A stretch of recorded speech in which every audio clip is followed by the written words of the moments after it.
Welcome to your Around the Peninsula. I'm Army Staff Sergeant Sunshine Garcia Bibian. Air Force Staff Sergeant Stephen Ellis brings us to the U.S. Army Garrison Humphreys in Korea, where a small team of women brought a lot of heat to a big game. Let's start with the lineup.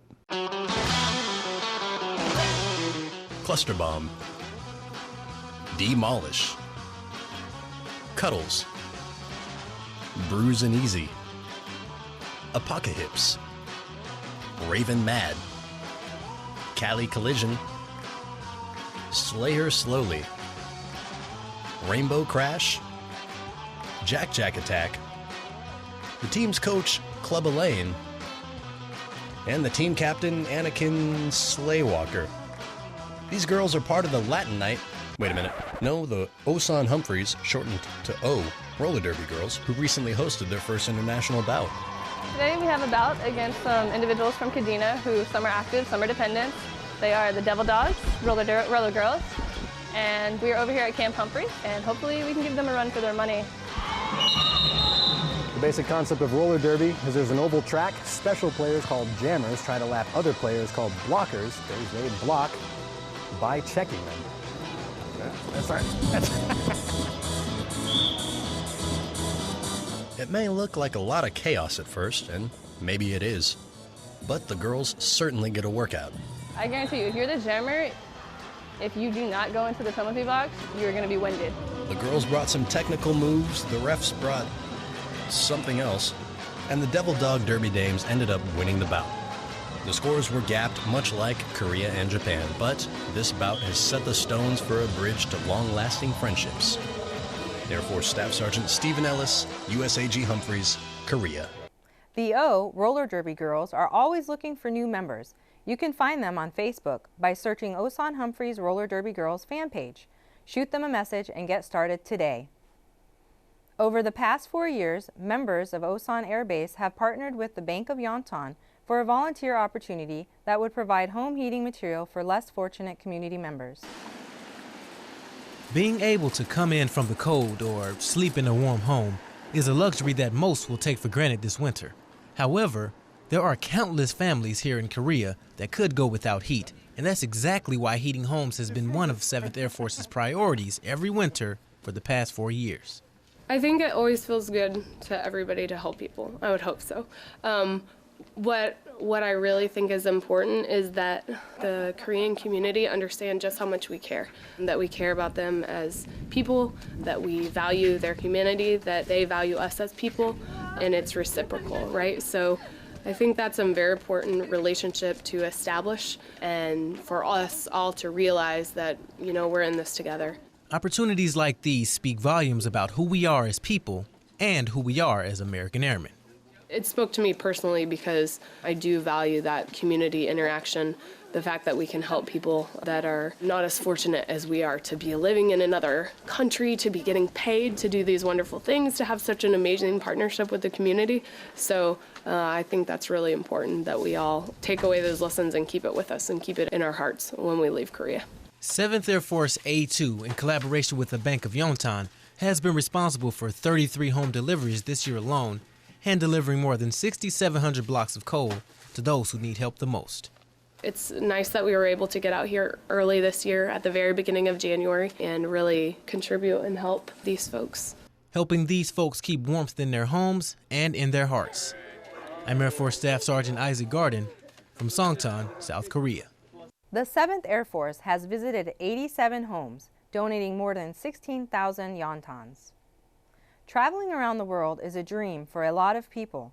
Army Sergeant Matt Krohmer takes us to a special place to get a taste of being in a different country. High up in the mountains of Gapyeong, there is a special place that makes you feel like you are visiting a small European village. I've been to a lot of unique places while I've been here in Korea, but this place, by far, is one of the most amazing. Petite, France is a small French village built for people to visit and experience something different in Korea. The founder of Petite France, Han Hong-sub, tells us the reason for establishing such a theme park. I wanted to build a place for people to experience the Western culture, and when I was planning to do this, France was the world's most toured country. This gave me an idea that France was a country that would best represent the Western culture. I started by designing the place with a French architect, and we brought all the building material from France so that it would make the people visiting the place feel like they are in a little France without going abroad. There are a variety of events and things that you can experience while at Petite France, like listening to this street musician.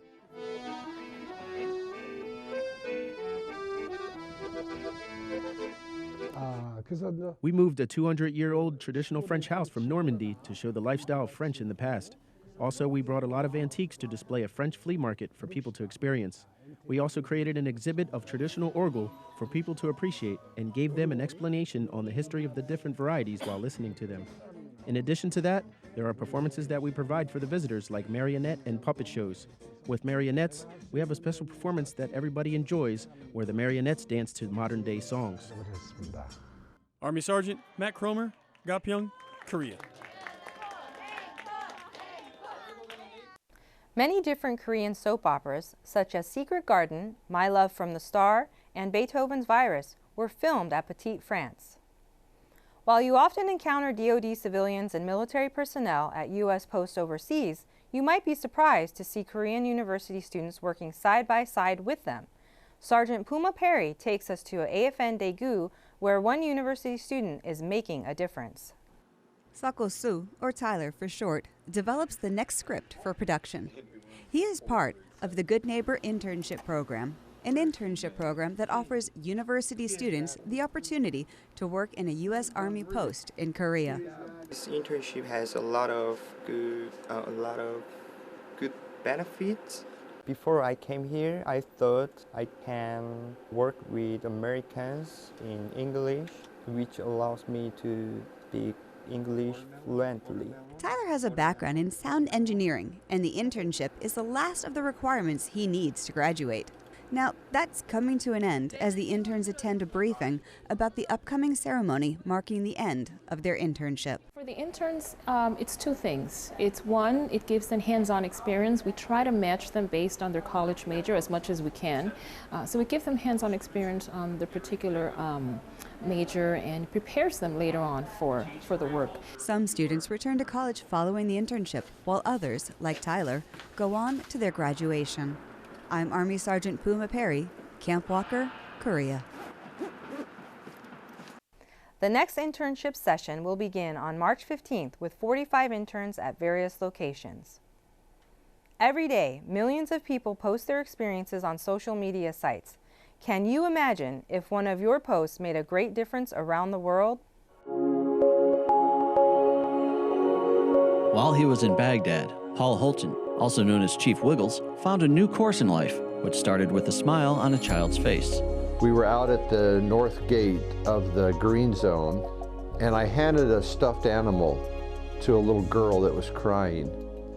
And that night, when I went back to my room and I wrote about the experience, it was a very touching experience, an emotional experience for me, to actually see the difference a little stuffed animal can make in the eyes of a child, because the little girl stopped crying and she got this big smile on her face.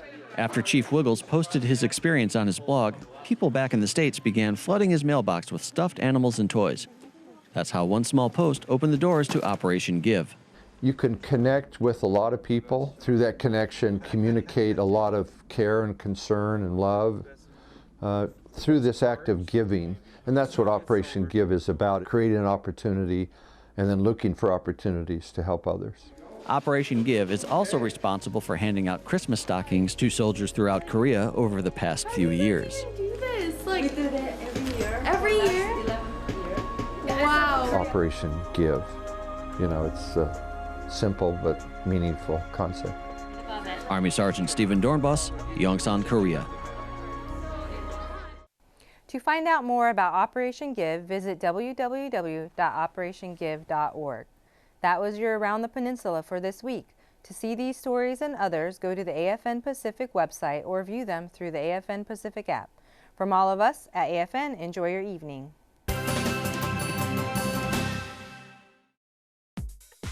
This is your Area 2 Daily Dragon. Go to the Main Post Club for a couple's night out February 6th, starting at 6 p.m. For more information, contact the Main Post Club.